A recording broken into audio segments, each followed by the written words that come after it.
Assalamualaikum warahmatullahi wabarakatuh. Berjumpa lagi dengan saya di mata pelajaran informatika kelas 7 ya. Kita di semester 2 tahun pelajaran 2021 ini akan membahas yang pertama tentang dampak sosial informatika. Namun sebelum kita mempelajari dampak sosial informatika, kami harap anak-anak semua dalam keadaan sehat, dalam keadaan yang masih semangat untuk belajar walaupun di masa-masa sulit pandemi COVID-19 ini. Oke, sebelum belajar jangan lupa ya, ingat terus 4M, memakai masker, mencuci tangan dengan sabun, kalau perlu menggunakan hand sanitizer, kemudian menjaga jarak atau social distancing, kemudian menghindari kerumunan. Ya, itu ya, harus diingat selalu 4M untuk menjaga kesehatan kita. Oke anak-anakku, yang perlu kalian ingat, kuasailah teknologi sebelum kalian atau kamu dikuasai dan diperbudak oleh teknologi itu sendiri. Karena sejatinya teknologi dibuat untuk membantu manusia.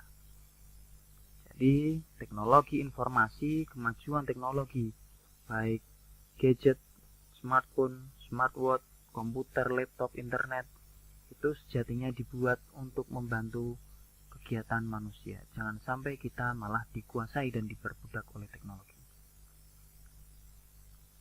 Tujuan pembelajaran pada video kali ini yaitu siswa dapat memahami dampak positif dan negatif pada internet ya, dalam masyarakat digital. Materi yang akan kita bahas yang pertama adalah dampak sosial informatika. Yang kedua, konsep masyarakat digital. Dalam belajar, kalian yang pertama harus membaca, dengarkan, saksikan videonya, baca materinya, dengarkan penjelasannya, saksikan videonya, setelah itu pahami, baru dipraktekkan. Seperti itu ya. Oke, langsung kita ke dampak sosial informatika. Mari kita definisikan satu persatu dulu. Yang pertama, kata dampak. Menurut Kamus Besar Bahasa Indonesia, ya, dampak adalah pengaruh kuat yang mendatangkan akibat. Akibat itu bisa negatif maupun positif. Jadi dampak adalah pengaruh kuat yang mendatangkan akibat baik negatif maupun positif. Sosial adalah hal yang berkenaan atau berkaitan dengan masyarakat. Sedangkan informatika adalah disiplin ilmu komputer, yaitu yang mempelajari data maupun informasi pada mesin berbasis komputasi. Jadi kalau kita definisikan, dampak sosial informatika itu bisa diartikan sebagai pengaruh kuat, ya, baik pengaruh positif maupun negatif, yang ada di dalam masyarakat akibat dari perkembangan ilmu komputer atau teknologi informasi.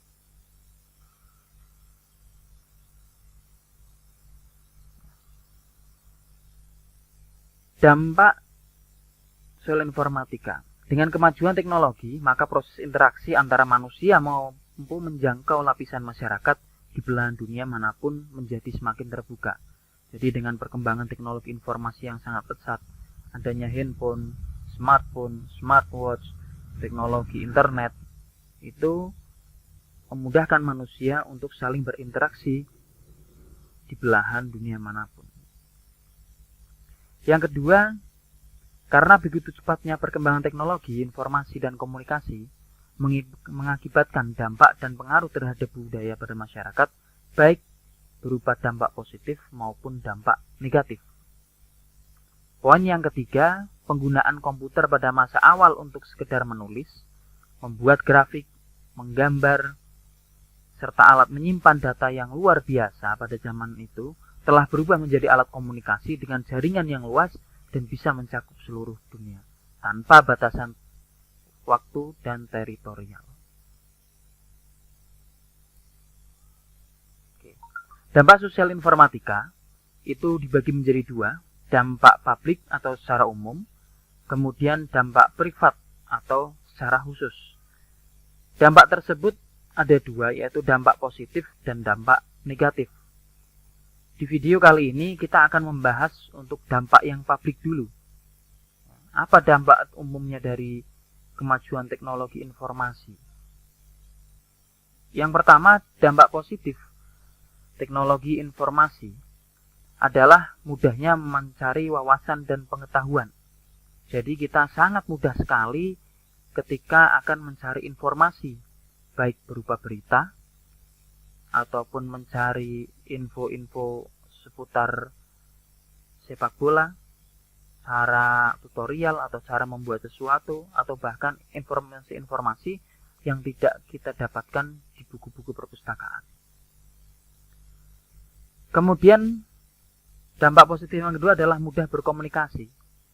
Dengan adanya kemajuan teknologi informasi, munculnya berbagai gadget baru, mulai dari HP pintar atau yang kita kenal dengan smartphone, smartwatch, dan teknologi-teknologi canggih lainnya, kita bisa mudah berkomunikasi dengan saudara, dengan teman, dan dengan orang lain di seluruh penjuru dunia, tanpa harus bertatap muka secara langsung.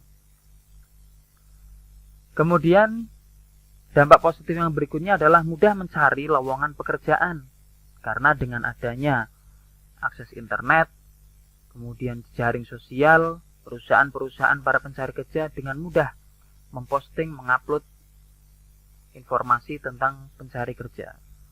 Dan orang-orang yang mencari pekerjaan bisa dengan mudah melakukan searching di internet, mencari lowongan-lowongan pekerjaan yang ada. Kemudian berikutnya adalah mudahnya mencari hiburan. Dengan adanya internet, HP canggih, kita bisa membuka YouTube, membuka Netflix, iFlix, dan hiburan-hiburan lain secara mudah dan cepat.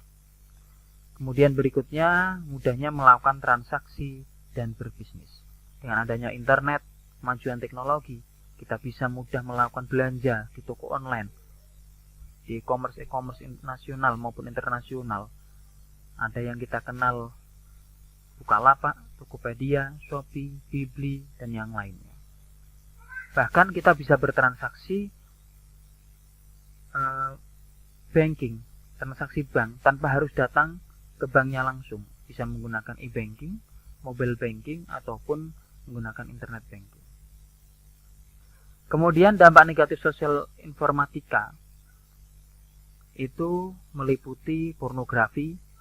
Mudahnya sekarang kita bisa mengakses pornografi di internet, ya, walaupun ada tim khusus dari pemerintah yang bertugas untuk memblacklist atau menutup postingan-postingan pornografi.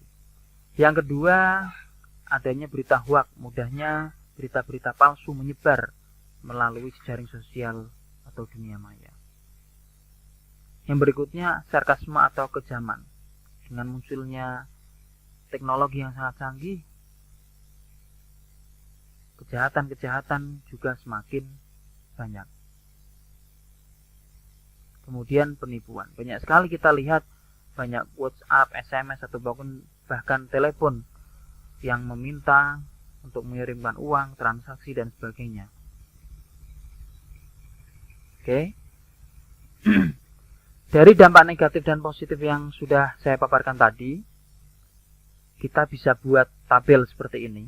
Ya, ada tabel A, B, C, yellow, kemudian blue, orange, A, B, C. Sekarang kalian perhatikan, nanti ada kotak yang akan saya tutupi. Jika di baris blue, maka akan saya tutupi dengan warna biru. Jika di baris orange, maka akan saya tutupi dengan warna oranye. Dan juga di baris yang yellow. Nah, kotak yang ditutupi itu, kalian akan menebaknya.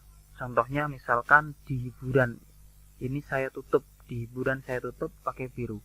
Nanti kalian akan menebak di kolom komentar. Nanti tuliskan nama, kelas, kemudian kotak warna biru, jawabannya apa, kotak warna kuning jawabannya apa. Yang ditutupi harus dijawab. Untuk itu saya kasih kesempatan 10 detik untuk menghafal posisinya, lokasinya, setiap kotak itu isinya apa, ya. Itu adalah dampak negatif dan dampak positif dari kemajuan teknologi informasi. Oke, sudah ya. Oke, yang pertama pertanyaannya, apa isi pada kotak yang berwarna biru? Silahkan catat dulu di tangan, di kertas, ya, dicatat dulu tadi apa ya yang di kotak warna biru itu. Ya, pada tabel sebelumnya kan isinya lengkap, sekarang saya tutupi satu kotak, isinya apa nanti dijawab di kolom komentar. Oke, kotak warna biru ingat itu ya. Kemudian sekarang yang warna kuning, ada satu kotak di bagian A warna kuning yang saya tutupi dengan warna kuning. Silahkan ditebak apa tadi kalimat dari dampak positif negatif perkembangan teknologi informasi yang ditutupi oleh kotak warna kuning. Oke, kalau kalian sudah ingat jawabannya, ya, jika kalian nanti dua-duanya benar, berarti ingatan kalian luar biasa hebatnya. Silahkan. Setelah ini, tugas hari ini mudah, hanya silahkan menjawab 2 pertanyaan tadi dengan cara menjawab di kolom komentar video ini. Tuliskan nama lengkap kalian, tuliskan kelas, jawaban kotak warna kuning apa tadi, kemudian jawaban yang ditutupi oleh kotak warna biru apa. Oke, itu materi hari ini tentang dampak positif secara umum dari perkembangan teknologi informasi. Oke, saya akhiri untuk pertemuan kali ini. Jangan lupa komentar di kolom komentar, kemudian jangan lupa subscribe ya channel MTS Nurul Huda TV, subscribe, kemudian like kalau perlu di-share agar bisa bermanfaat untuk teman-teman kalian yang lain, atau di-share di grup kelas kalian sehingga teman-teman kalian bisa menyaksikan atau ikut belajar bersama. Terima kasih. Semoga kalian sehat selalu, sampai berjumpa kembali. Semoga kita bisa segera bertemu, belajar bersama di laboratorium komputer seperti biasanya. Assalamualaikum warahmatullahi wabarakatuh.